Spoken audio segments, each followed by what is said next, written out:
نحمده ونصلي ونسلم على رسوله الكريم أما بعد فأعوذ بالله من الشيطان الرجيم بسم الله الرحمن الرحيم إلى فرعون إنه طغى فقولا له قولا لينا لعله يتذكر أو يخشى صدق الله العظيم. اللهم صل على محمد وعلى آل محمد كما صليت على إبراهيم وعلى آل إبراهيم إنك حميد مجيد. اللهم بارك على محمد وعلى آل محمد كما باركت على إبراهيم وعلى آل إبراهيم إنك حميد مجيد. معزز سامعین اکرام، اللہ رب العالمین نے قرآن مجید کو ہدایت کی کتاب بنا کر بھیجا ہے اور اس کتاب کے اندر اللہ رب العالمین نے مختلف انبیاء کے مختلف قصے ذکر کیے ہیں، مختلف واقعات ذکر کیے ہیں. ایک واقعہ یا انبیاء کی ایک تعلیم جو سب میں مشترک ہے وہ لا الہ الا اللہ ہے. اللہ کے رسول نے بھی بیان کی ہے، قرآن نے بھی پچھلی امتوں کا یہ نقطہ مشترک بیان کیا ہے اور اسی نقطے پر اللہ رب العالمین کی کائنات کا وجود بھی ٹکا ہوا ہے. بحیثیت ایک مسلمان ہمارا یہ عقیدہ ہے کہ جس دن لا الہ الا اللہ کی صدا اس دنیا سے ختم ہو جائے گی، اللہ رب العالمین کی وحدانیت کو ماننے والے ختم ہو جائیں گے، اللہ رب العالمین کی وحدانیت کا انکار کرنے والے اس دنیا میں پھیل جائیں گے. اللہ رب العالمین کی وحدانیت، اس کا پرچار، اس کا تذکرہ، اس کو ماننے والے اس دنیا سے ختم ہو جائیں گے. اللہ رب العالمین اس دن اس کائنات کے وجود کو بھی لپیٹ دیں گے. اسی ایک مقصد لا الہ الا اللہ کے لیے اللہ رب العالمین نے تمام انبیاء کرام علیہ الصلاۃ والسلام کو اس دنیا کے اندر بھیجا کہ جا کر میرے بندوں کو یہ بات سمجھاؤ کہ ان کا معبود، ان کا خالق، ان کا مالک، ان کا رازق ایک اللہ رب العالمین کی ذات ہے. اور اسی ایک نقطے کو سمجھانے کے لیے صحابہ کرام رضوان اللہ تعالی علیہم نے بھی اپنی ساری زندگی لگا دی اور قرآن مجید کے کئی صفحات گزشتہ انبیاء کرام علیہ الصلاۃ والسلام کے ان واقعات سے بھرے ہوئے ہیں. لا الہ الا اللہ کی روح کیا ہے؟ تو میرے بھائیوں، ایک چیز جو سیدھی ہم کہہ دیتے ہیں کہ اللہ ایک ہے، یہ تو الفاظ ہم کہہ دیتے ہیں،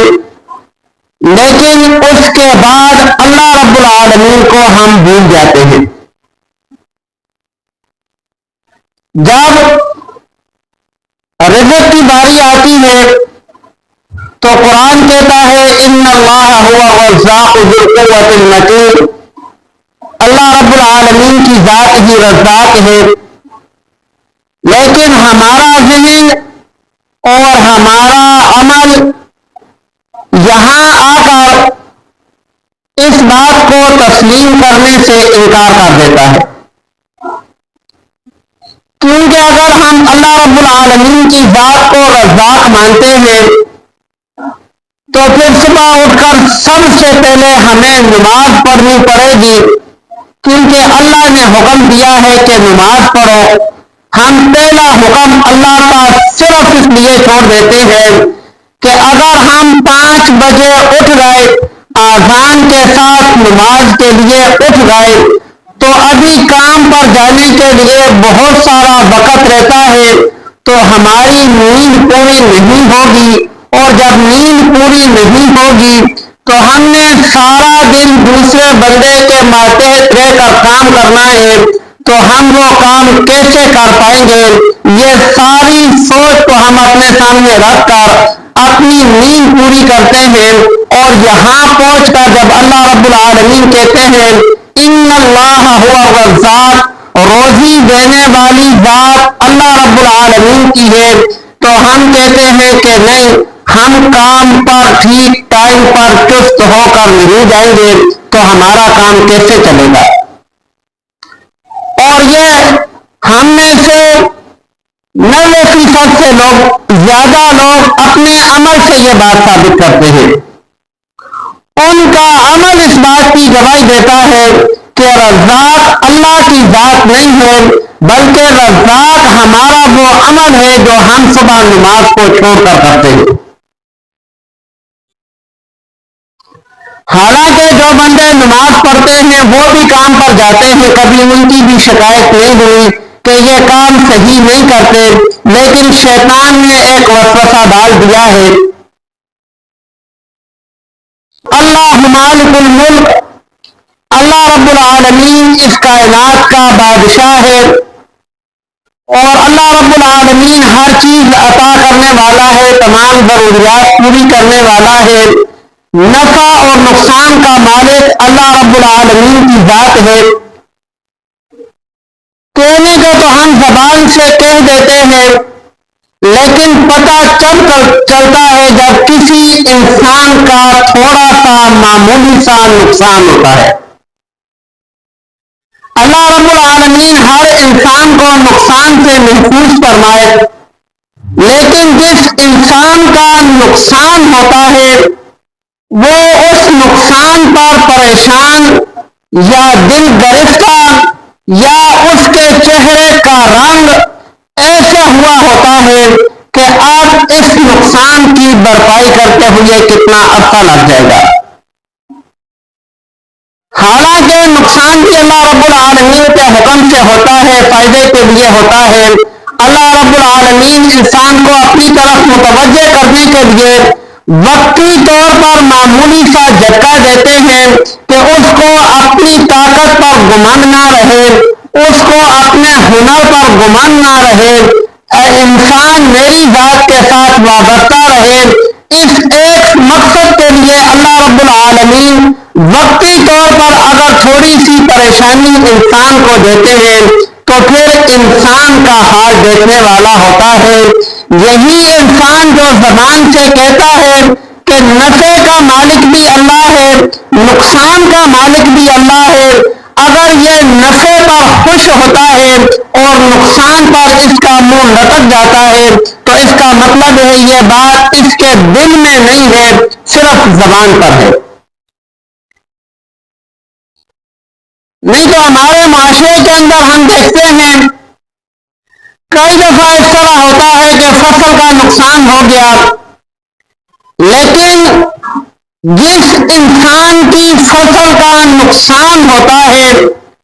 اس انسان کے گھریلو آلات پر کبھی اثر پڑتا ہوا نہیں دیکھا، دوسری طرف سے اللہ رب العالمین اس کو وہ عنایت کر دیتے ہیں۔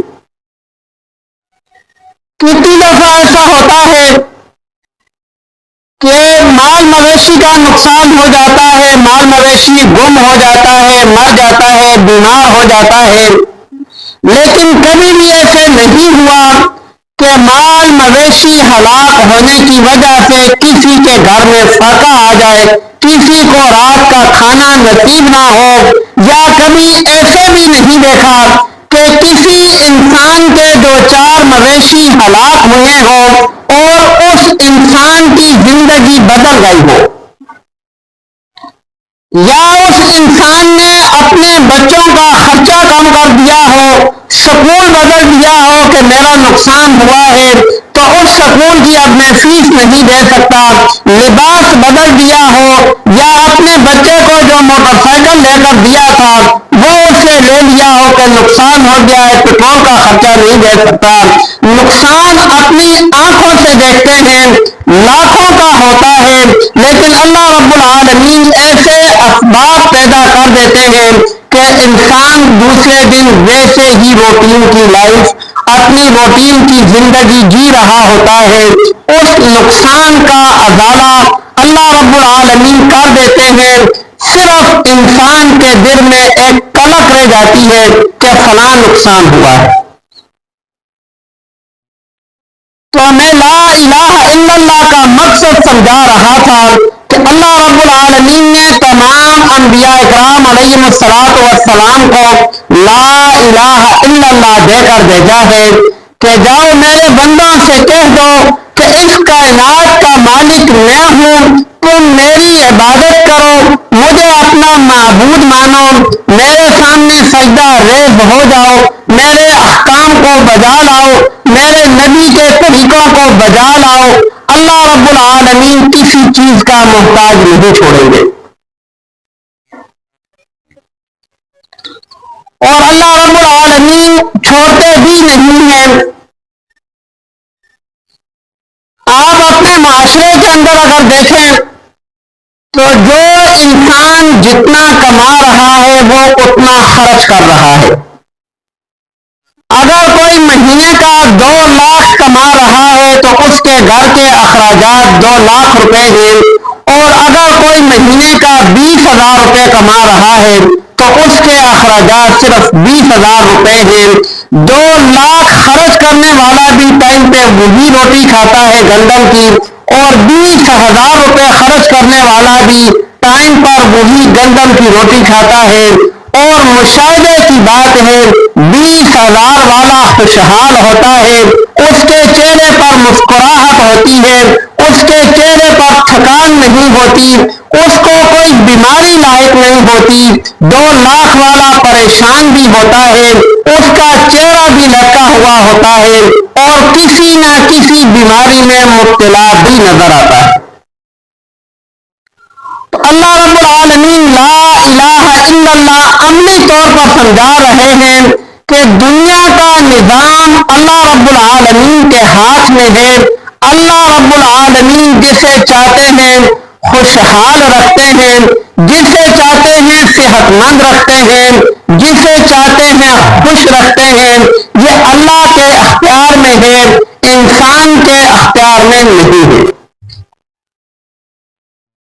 اسی طرح اگر ہم اپنے معاشرے کا دوسرا پہلو دیکھیں،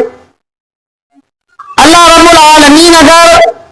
کسی انسان کو اپنی نعمت دے کر آزماتے ہیں تو اس انسان کا کیا حال ہوتا ہے؟ اگر کسی انسان کی فصل اچھی آ جاتی ہے تو کیا وہ اپنا عشر وقت پر دیتا ہے، یا وہ یہ کہہ کر کہ میں نے محنت زیادہ کی ہے، میں نے مہنگے والا بیج ڈالا تھا، میں نے کھاد وقت پر استعمال کی ہے، میں نے اس کی ضروریات کا، اپنی کھیتی کی ضروریات کا خیال زیادہ رکھا ہے، میری فصل اس وجہ سے اچھی ہوئی ہے، میرے اخراجات زیادہ ہوئے ہیں، اور وہ ساری فصل اٹھا کر گھر لے جاتا ہے، عشر کا نام تک نہیں لیتا۔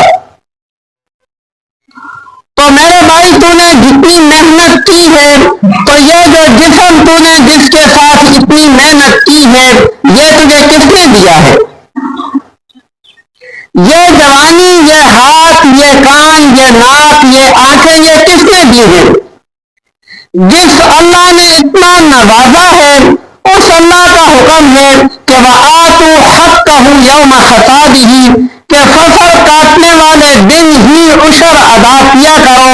تو کہاں سے کہہ رہا ہے کہ میں نے اتنی محنت کی ہے، میں نے دن رات ایک کیا ہے؟ وہ دن رات بھی اللہ کا ہے، یہ تیری جان بھی اللہ کی ہے، یہ فصل بھی اللہ کی ہے۔ اللہ کو کسی چیز کی ضرورت نہیں، صرف تیرے اوپر ایک آزمائش ہے کہ تو اس نعمت پر اللہ کا شکر کتنا ادا کرتا ہے۔ لا الہ الا اللہ تمام انبیاء کرام علیہ السلام کی دعوت تھی کہ لوگوں اللہ وحدہ لا شریک کو اپنے اس وجود کا مالک مان لو، اللہ وحدہ لا شریک کے احکام کو مان لو۔ اللہ رب العالمین کامیاب فرمائیں گے، اور جب یہ چیز انسان کرتا ہے، اللہ وحدہ لا شریک کے احکام پر چلنے کے لیے کوشش کرتا ہے، تو یاد رکھو اللہ رب العالمین کے سامنے شیطان نے کھڑے ہو کر کہا تھا کہ الہ العالمین مجھے زندگی عطا فرما تاکہ تیرے بندوں کو میں گمراہ کر سکوں۔ جس دن اللہ رب العالمین کے احکام کی پیروی کے لیے کمر کس لوگے، اسی دن سے شیطان بہکانے کے لیے آپ لوگوں کو تیار ہو جائے گا۔ اور یاد رکھو شیطان مخلص انسان کو بہکاتا ہے، جس طرح چور اس مکان میں چوری کرتا ہے جس میں مال موجود ہو، جو خالی مکان ہو وہاں سے چور کیا لے کر جائے گا۔ ایسے ہی اگر انسان مخلص ہوگا، اللہ کی ذات کے لیے خاص کر کے اللہ کو مانے گا، اللہ کے احکام کو مانے گا،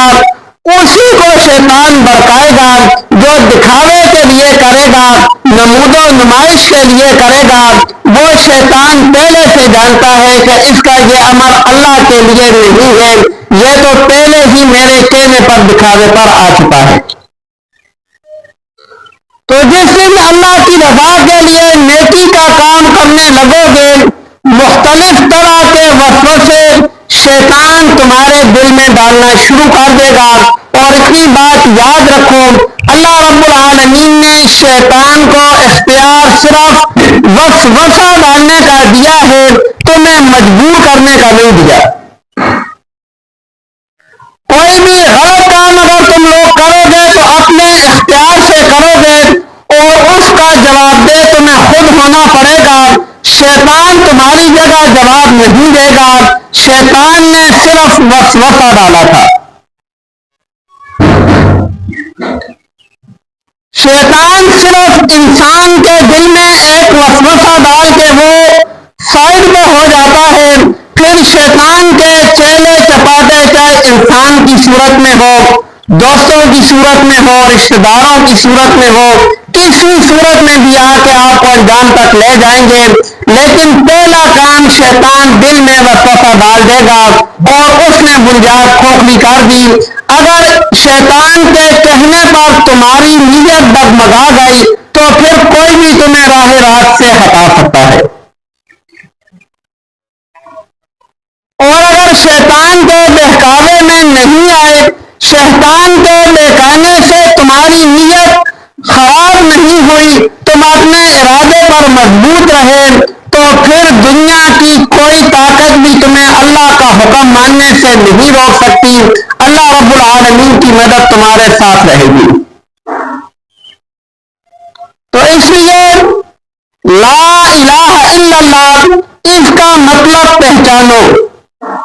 اللہ رب العالمین کی ذات کو پہچانو۔ اللہ رب العالمین کی ذات کیسی ذات ہے؟ اللہ رب العالمین کی ذات ایسی ذات ہے، ہم لوگ لا الہ الا اللہ پڑھتے ہیں، اللہ رب العالمین کا نام لیتے ہیں، اللہ رب العالمین کا تعارف ہمیں نہیں ہے۔ شیطان کو تعارف تھا، شیطان اللہ رب العالمین کی ذات سے واقف تھا،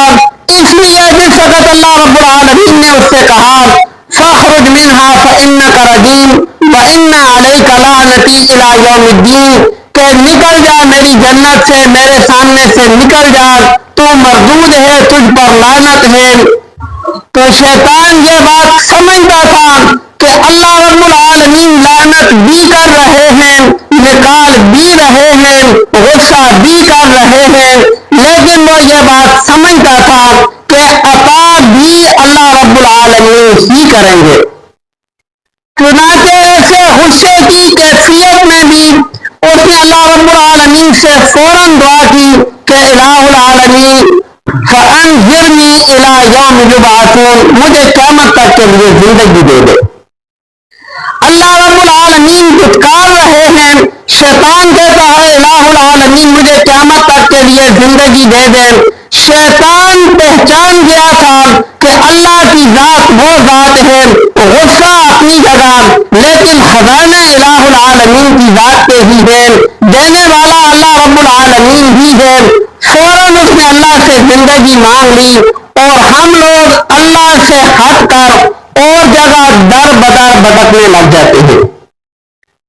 اور ایک ہی بات کہتے ہیں کہ ہم گناہگار لوگ ہیں، ہماری دعا کب قبول ہوتی ہے، یا میں نے یہ دعا 2 دفعہ کی ہے، 4 دفعہ کی ہے، 10 دفعہ کی ہے، لیکن میری یہ دعا قبول نہیں ہوتی۔ حالانکہ دعا قبول کرنا نہ کرنا یہ اللہ رب العالمین کا اختیار ہے۔ اللہ رب العالمین چاہیں تو شیطان کو قیامت تک کے لیے زندگی دے دیتے ہیں، اور اگر اللہ رب العالمین چاہیں تو نوح علیہ السلام کی قوم پر جب سیلاب آیا تھا تو نوح علیہ السلام نے کہا تھا کہ الہ العالمین ان میں میرا بیٹا بھی ہے۔ اللہ رب العالمین نے کہا کہ نہیں، وہ تیرا بیٹا نہیں ہے، وہ تیری اولاد نہیں ہے۔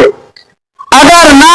دعا قبول کریں تو انبیاء کی بھی اللہ رب العالمین رد کر دیتے ہیں۔ اللہ الصمد بے نیاز ذات ہے، اللہ کو کسی کی ضرورت نہیں، اور اگر وقتی طور پر جگہ پر وہیں پر اللہ رب العالمین کسی کی دعا قبول کر کے اس کو صلہ دینا چاہیں تو شیطان کو بھی دے سکتے ہیں۔ اور ایک اور بات میرے بھائیو یاد رکھو، جس دن یہ ذہن رکھ کے دعا کرو گے کہ اللہ نہیں دے گا تو پھر کون دے گا، دینے والی ذات اللہ ہی کی ہے، تو اللہ کی ذات جیسے بے نیاز ہے ایسے غیور بھی ہے۔ جیسے اگر ہمارے پاس کوئی ضرورت مند آتا ہے تو ہماری غیرت گوارا نہیں کرتی کہ اگر اس کی ضرورت پوری کر سکتے ہیں تو پوری کیے بغیر اس کو واپس بھیج دیں۔ اللہ رب العالمین کی ذات ہم سے زیادہ غیور ہے، وہ کبھی بھی دعا کو رد نہیں کرے گی، لیکن دعا کرنے سے پہلے تمہارا دل دیکھے گی کہ دل سے کر رہے ہو یا صرف الفاظ رٹے ہوئے ہیں۔ اللہ رب العالمین ہم سب کو اپنا تعارف اور اپنے احکام کے مطابق زندگی گزارنے کی توفیق عطا فرمائے۔